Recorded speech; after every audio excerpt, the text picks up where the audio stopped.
back to Scavenger Workshop. We are going to take a look at the R2-D2 Scavenger drive, the original version.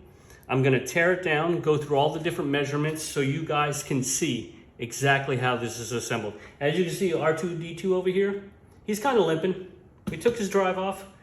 Hopefully I can get it all back together because I do have to run him into Thanksgiving Day parade here in Houston. So let's quickly go through this just so you guys know. I've already loosened up all the bolts, right? So first of all,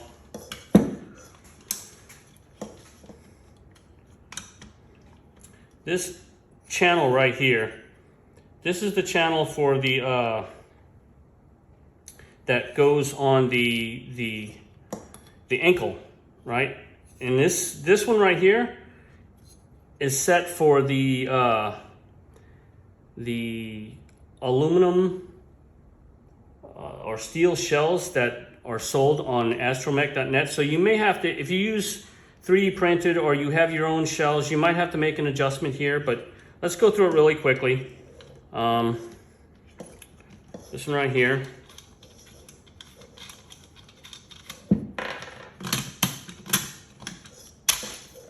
This first one right here. This is on the back of the motor, right? This one is 11/16 for the back of motor between the ankle channel, right? The spacer between the channel is 1 3/16.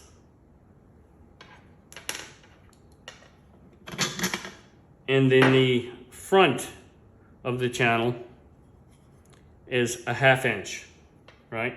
And that's the same on both sides. So, and that's pretty important because that's gonna decide where the drive is gonna set on the inside of that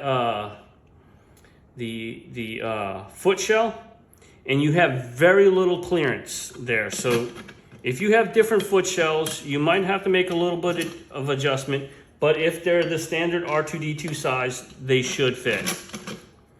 There have been many people that used this drive kit already, and we are in the process of making version 2 of the Scavenger drive because Vex Robotics, they stopped selling the dead hub for the Coulson wheel.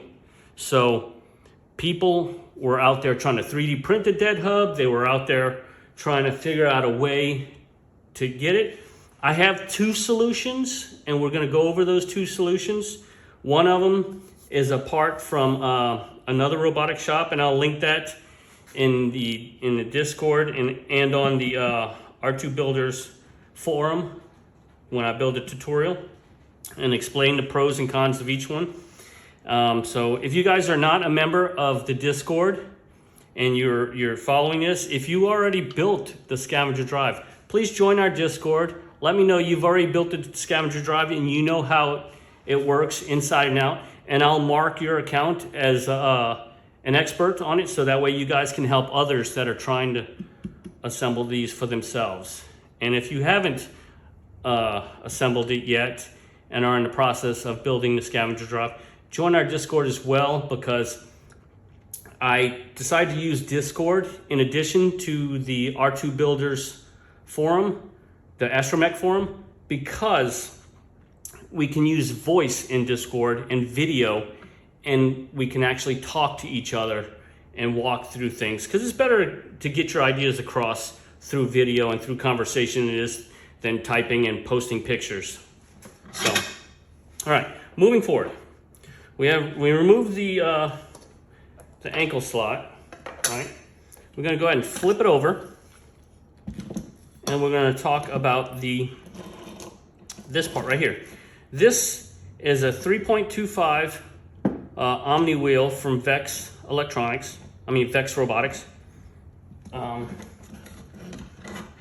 So as you'll notice, when assembled, there's a little bit of play in there, you know?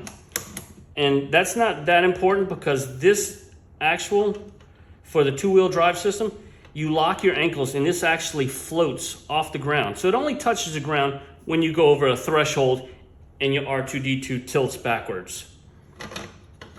So we'll go ahead and slide this off. The two side spacers, they are a 1/2 inch each, right? And I have a link on where you can buy all these spacers. Now, you can also cut your own spacers through the 1/2 inch tubing you can get from Home Depot. And I'll post a video on how to do that. But if you do that process, you'll have to use some either the little locking spacers from Vex Electronics, or you'll have to throw some washers in there to make up the difference in the gap. You know, either way it works. So the shaft for this one, as you can see, the Vex, it's that hex one. The shaft fits in there perfectly. There's no play in it. It spins freely. And because this thing only touches the ground when you go into a threshold, you don't need a bearing system or anything like that. Now the two spacers that make up the shaft, there's two different sizes.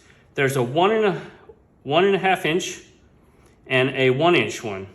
And that's the distance you need for that. The reason why there's two is because the website that I get these from, they don't sell a 2.5 inch spacer in this size. So it's a combination of both of them. Now, all of the bolts that assemble this thing are just standard carriage bolts you get from Home Depot. They come in about 4 inches long. And what I do is I run them through there, put the bolt on, mark them, and I cut them with a little hacksaw. So, the next one is this center plate. Now you'll notice this back portion of the center plate will bend just a hair. It's because they did not have a combination of this washer in the thickness of this plate to make up the 2.5 inches you needed. So what I did was I'm using, I believe this is a 1.5 inch spacer. Yep, 1.5 inch spacer.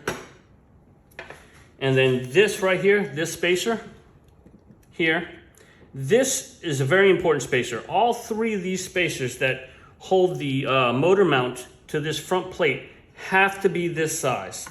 And the reason for that is it's going to position the motor exactly level and at the exact place needed for this chain to run smoothly, right? And also so it'll fit in your shell. So the length of this spacer is 13/16, and there's 3 of them holding this motor mount in place, right? I'm not going to disassemble the whole assembly here because they're all the same. You guys know how it goes in there, right? So now let's take a look at the actual drive motor.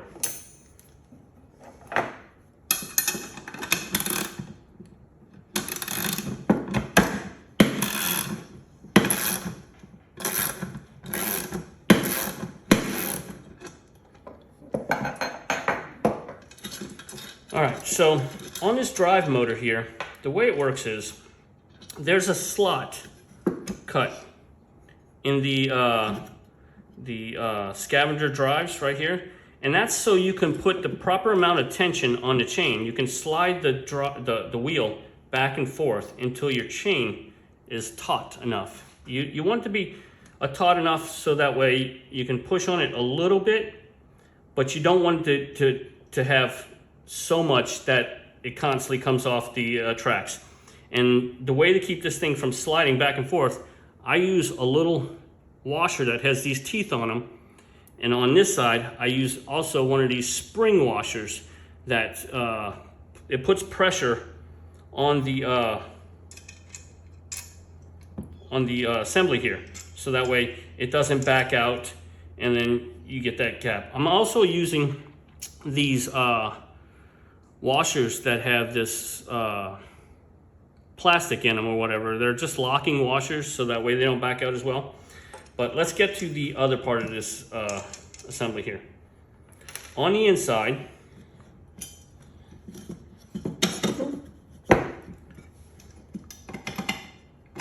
on the other side, I do have another one of these washers with the teeth. But let me go ahead and pull the whole drive assembly, the wheel assembly apart. All right, take the chain off.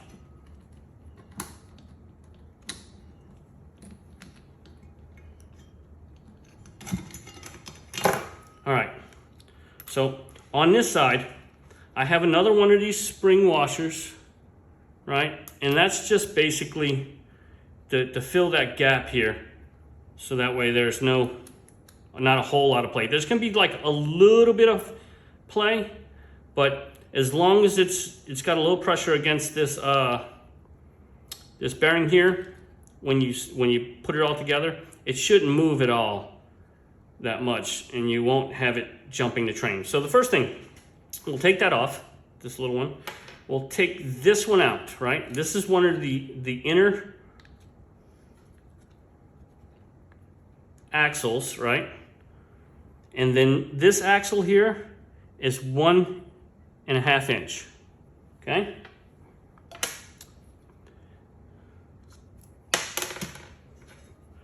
This one right here, the other one, is a 1/2 inch. So it's exactly the same as the ones for the front, right? You have a 1.5 inch and you have a 1/2 inch, and that's making up the 2.5 inch difference you need for the axle to work properly. So I'm gonna set that aside, put this back in here, right? And then you have these two other spacers. Now you guys know how the dead hub goes inside the Coulson wheel. You use a vise, crimp it in there, and then you screw with the screws this sprocket onto it, right? And that's all listed in the parts list. So two other spacers here. I have this one. Now these spacers, just like these, that the 1/2 inch ones, they slip over the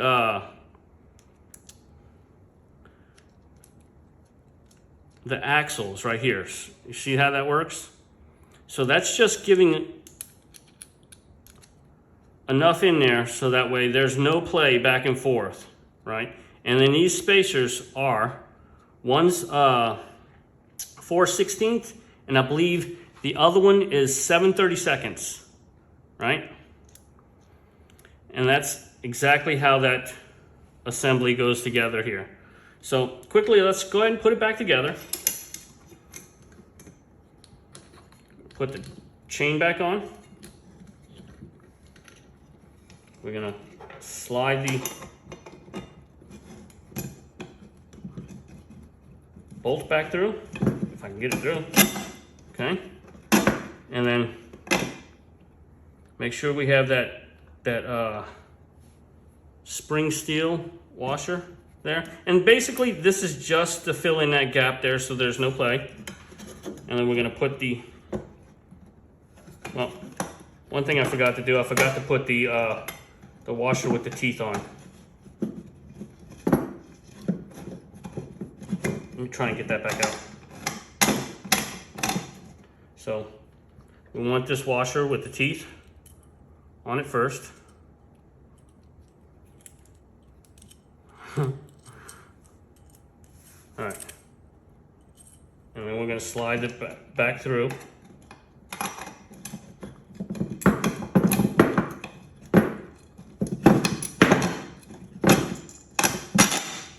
Right, and then we're going to put this back plate on. And then we have this other spring washer, and this other spring washer.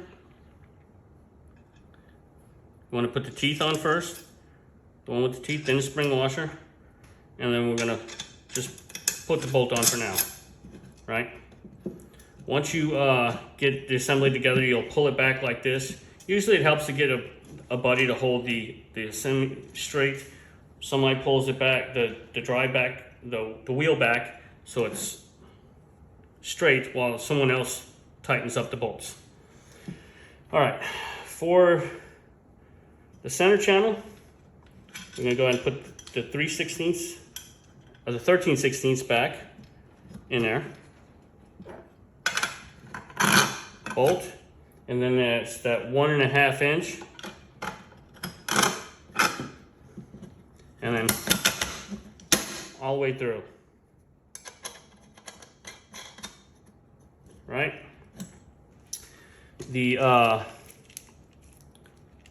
front 3.25 Omni wheel, we got the 1/2 inch, the 1 inch, and the 1.5 inch. So that's 1.5 inch, and then the 1 inch, and then we're going to put the 1/2 inch ones on either side, right? So that you got it like that. Drop that in place.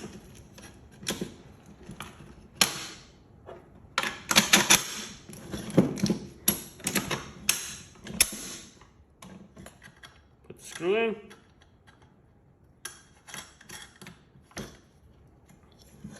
Flip it over. Now nothing's tight yet. We'll tighten that up in the end. So now we have these, the ankle channels. So first thing we want to do is we want to get the 1/2 inch ones, because that's in the front. This thing's going to sit on top of these spacers here. That's like a guide. So you want to grab your spacer, the 1/2 inch. Then you're going to get your 1 3/16, drive it through. You're going to get your second plate, like that. And then finally, you're going to put that 11/16 on the rear.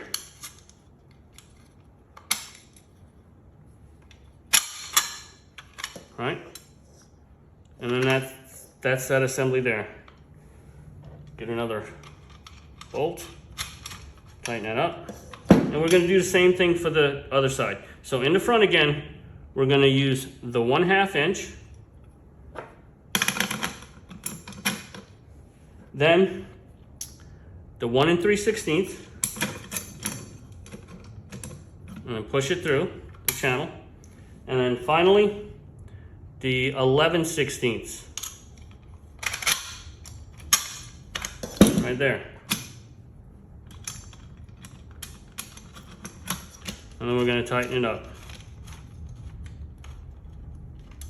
So, as far as the motor is concerned, this kit, that's why we made it so it has more than one motor mount plate. So you can use scooter motors, or you can use the amp flow. It's the E30 150, and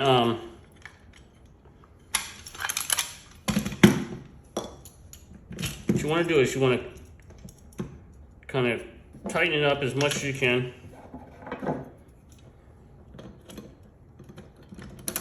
But you don't want to over tighten it. You want to make sure the chain is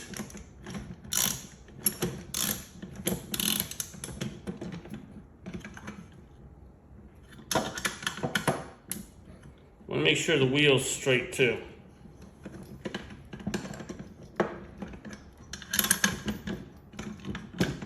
Okay.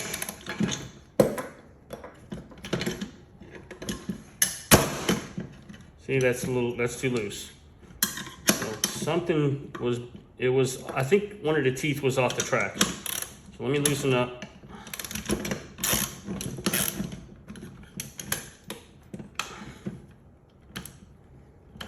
Like I said, it's easier to do this with a buddy holding the assembly while you tighten it.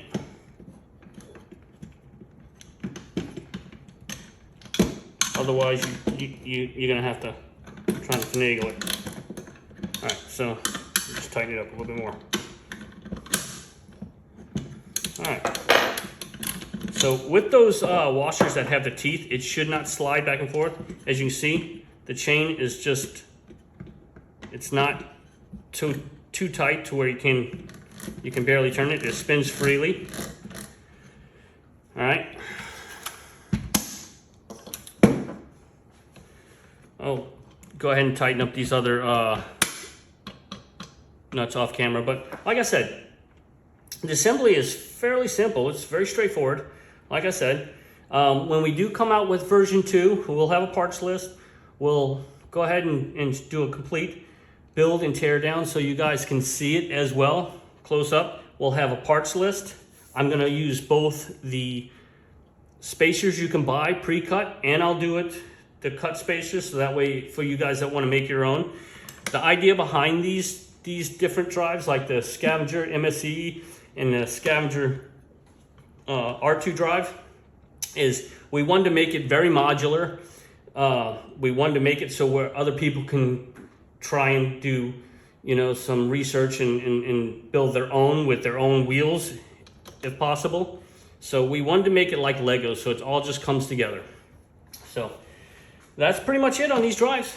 Like I said, if you guys are wanting some more information on this, please subscribe to our channel and join our Discord, so that way you guys can be a part of the research, be a part of the build process. We'll throw ideas out there. You guys say, oh, no, I've tried that before, that's no good. You know, because my thing behind this is we're all doing this stuff together, so let's do something. All right, until next time, peace out.